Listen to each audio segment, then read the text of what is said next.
അമ്മാവന്മാരിൽ നിന്നും കൈനീട്ടം മേടിക്കാനുള്ള ട്രിക്സ് വേണമല്ലേ? ഭാഗ്യം ചെയ്ത തലമുറയാണ് ജെൽസി. ഞങ്ങളുടെ കാലത്തെ പോലെ കൈനീട്ടത്തിന് വേണ്ടി കൈനീട്ടണ്ട, ഒരു മെസ്സേജ് മാത്രം മതി. ആദ്യം ഒരു കൊന്നപ്പൂ സ്റ്റിക്കർ, കൈനീട്ടം കടി കണ്ടുണരൂ മാമ എന്നൊരു വിഷു. പക്ഷേ പണം എങ്ങനെ വരും ഇതല്ലേ? പിടിച്ചു അടുത്ത മെസ്സേജ്.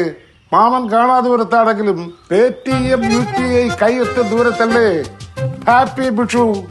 അമ്മാവന്മാർ പേടിഎമ്മിൽ നിങ്ങളുടെ കോൺടാക്ട് നമ്പർ സെലക്ട് ചെയ്ത് കൈനീട്ടി തരും. മെസ്സേജ് അയക്കുമ്പോ എന്തെങ്കിലും സ്ട്രാറ്റജി? ആദ്യ കുടുംബത്തില് ഒരു നക്കി പിശിക്ക് അമ്മാവനോട് അയക്കാൻ. അവിടെ സക്സസ് ആയാൽ എവിടെയും സക്സസ് ആവും. ഓ, ആശാന്റെ കാല് തന്നെ ആദ്യം തല്ലി വിളിച്ചല്ലേ. ഫാമിലിക്കും ഫ്രണ്ട്സിനും പേടിഎമ്മിലൂടെ കൈനീട്ടം അയക്കൂ, സ്വർണം സ്വന്തമാക്കൂ.